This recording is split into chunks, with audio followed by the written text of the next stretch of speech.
Hello, I'm Simon Wardle and welcome to the Velocity Money Talks webinar series.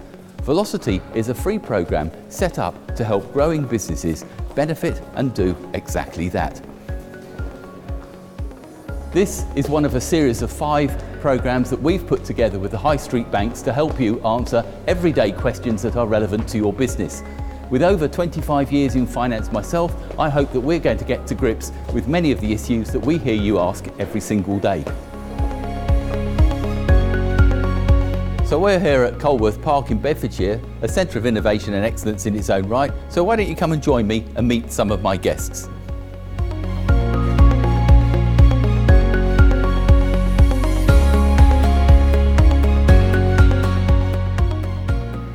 So, my guest today is Ian Clark, Trade Finance Director of Barclays, and he's come to talk to us today about the quite complex but fascinating subject of growing your business via exporting. Ian, thank you for joining us. Now, Pleasure. Exporting seems to be quite daunting to some people.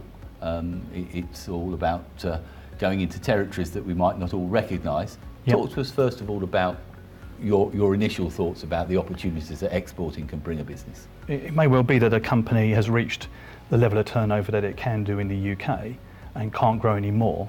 Then that would be the next obvious step, is to then go to other countries where they can sell their products, or they may very well have a product which is very exciting and new and is suitable for all types of different markets worldwide from day one.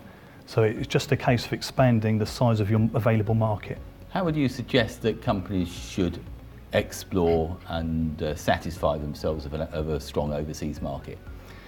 I think there were some pretty scary statistics recently announced by the Chamber of Commerce which said that 50% of companies that export did so by accident. So I think the key, it might have been an overseas inquiry and then suddenly they thought, all right, someone abroad wants to buy my product. The most successful people that export actually start with a strategy and a plan and would approach a particular defined market and say, right, we want to start exporting to this region, this country or this area of the world, and then build themselves a plan around that, rather than just be reactionary in terms of supplying product where people ask for it. So presumably there's some fairly obvious pitfalls to avoid. How would you go about setting it up as a strategy and making sure that you get your plan in place? Okay, there's 2 key areas of support that are available. One is the UK banking world, and also the other is the government. There is a body called UKTI, which is a government body which is there to support people that are new to exporting or want to look at new areas of exporting their products to. UKTI stands for? UK Trade and Investment. It's the UK funded body which is there to help exporters and provide financial support and also guidance and advice on how to go about exporting. That's funded by the government? It is. It's a government body, yeah. Those 2 bodies are there to assist. The best way of doing it is a company would go to either a bank or the UKTI and say, I want to export my product, or I want to look at the following region. What do you know about it? What advice can you give and how can you help me do that? And then what we would do alongside UKTI as the UK banking world is show people what the obvious pitfalls are in terms of the key risks, and also help build a marketing plan for them and give them financial support as well. One of the apparently obvious and most daunting aspects of exporting is making sure that you get paid. You're sending your goods to a foreign land. How do you ensure that you get your money and that you get paid? It's a legitimate concern for people to have the risk of non-payment. There are some products that banks have which help guarantee their payment. One of the products is letters of credit. I don't know whether that's something you've heard of. There are guarantees which are available from the buyer's bank which underwrite the risk of that customer. So you can go into a transaction with a knowledge that a bank, as long as you're happy with the risk of the bank, has underwritten the payment of that product. Is that something that one bank offers to another, or is that something that the exporter will go to the customer's bank and acquire, and how do they do it? It's a bank-to-bank product, so it's one bank promising another bank that they will pay as long as all the conditions are met. And then we work with our customer to make sure that the terms of that letter of credit are suitable, and therefore they've got very little risk in not getting paid from that contract. So you send something over there and the goods either get lost in transit or they get there and then the people who you're exporting to saying, oh, this isn't exactly what I thought I was buying. Where does that leave everybody? The letter of credit bank route underwrites non-payment. So assuming everything is correct and you've delivered the goods that you should deliver, that will guarantee you against your customer, who you may not know, or a country that you may not know, not having the funds available or refusing to pay.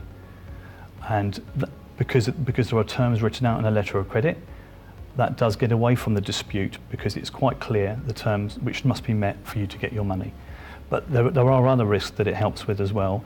Risks of late payment, which is just as much of a problem with people with very tight cash flows.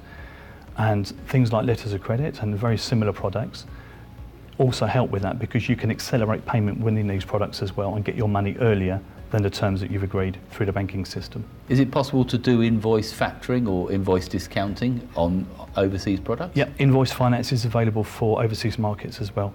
So without using these bank-to-bank instruments, banks can also look at the individual customers at the end and can discount their invoices. So that is also possible. So what are the main risks involved in sending goods overseas and selling into other countries? Well, we've talked about the risk of non-payment, which is a key one. We've also talked about the risk of late payment in terms of hurting cash flow. Typically, products abroad that you sell, you'll receive your money later than you would do if you sell to the UK.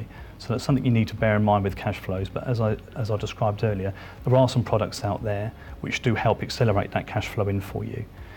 Two of the other key risks that we would consider are the foreign exchange risk, because you may well be selling in currencies other than sterling. And the other risk would be that of documentation and logistic risks. So if we cover off the foreign exchange risk first, there are ways, when you're selling goods, you have a cost base in sterling. You're selling for a quoted price in another currency, for example, euros. At the time you get your money, that euro rate may have changed. So what you thought was going to be your margin on day one may not be the case. And in fact, we have had situations where people that don't cover off that foreign exchange risk do end up wiping out all of their profit on a deal, and they find out that they've actually exported for nothing, for no benefit at all. And is it possible to secure that? It is, yeah. Again, it's something that all banks offer in the UK, and that is the ability to hedge that risk. So what you can do, if you have one particular sale in a country, you can actually lock in on a forward basis to the rates, so you know exactly how many euros that you will be receiving for that sale and exactly how much that will relate to in terms of sterling. So we tend to find our customers are better off focusing on selling their goods rather than worrying about the exchange market. So that's a way of crystallising those rates on day one. And the other big risk that you were talking about was? Logistic risk. Yeah, I mean, that's a wide subject really. I mean, when people are selling goods abroad, there may be some new things that they have to do that they don't have to come across in the UK. You have to ship goods, you may be air freighting goods, and you may be moving goods across lots of different countries by truck. So the ability to ensure those goods at all times is key, and ability to make sure that, especially if you have letters of credit and other pieces of security in the background, that you've got documentation needs that you must meet to get your money. So again, there's the bodies there to help you are not only the banks, but also UKTI can give advice on how to make sure that documentation's right and to make sure that you're insured correctly, but also your local Chamber of Commerce can offer a lot of advice on that as well. That's quite an interesting subject you've raised there, insurance. How can insurance cover you? What can you insure against? All goods that are exported will have what's called an Incoterm, so that's an agreement about who pays what to what point. So from that, you can clearly see who's responsible for insuring goods for different parts of the journey. And once you know that, you can then go to the insurance market and insure the transit of those goods until they arrive at their final destination. And what about liabilities and so on and so forth for the quality of the goods? I mean, over here we might have a particular British standard that goods meet, but over in another country that might not be quite so applicable. How do you get around that, and what's required? That's a common worry for people that are exporting, is the possibility of dispute and quality.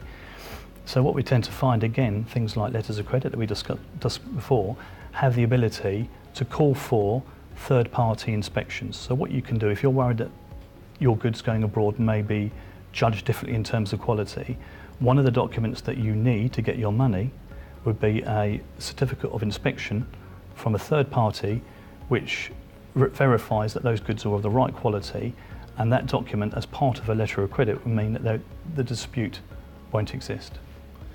The government makes quite a lot of noise about Britain being open for business around the world. Do you find as a your profession as banking that the government and trade and industry gets well behind exporters? There is tangible support from the government at the moment for this, absolutely.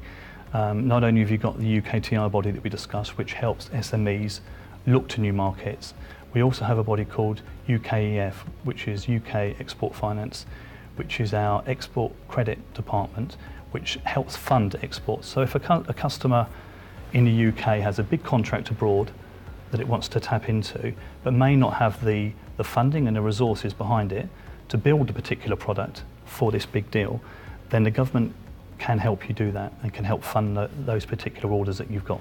And are there grants available to help smaller businesses break into the export market? There's lots of different tiers of funding that's available, but you can also have transactional funding that's available, where the government will take on potentially the risk of non-payment from the end buyer, and will also potentially give you finance up front to help build the product as well. So it sounds to me then that exporting could be, a great opportunity for many businesses.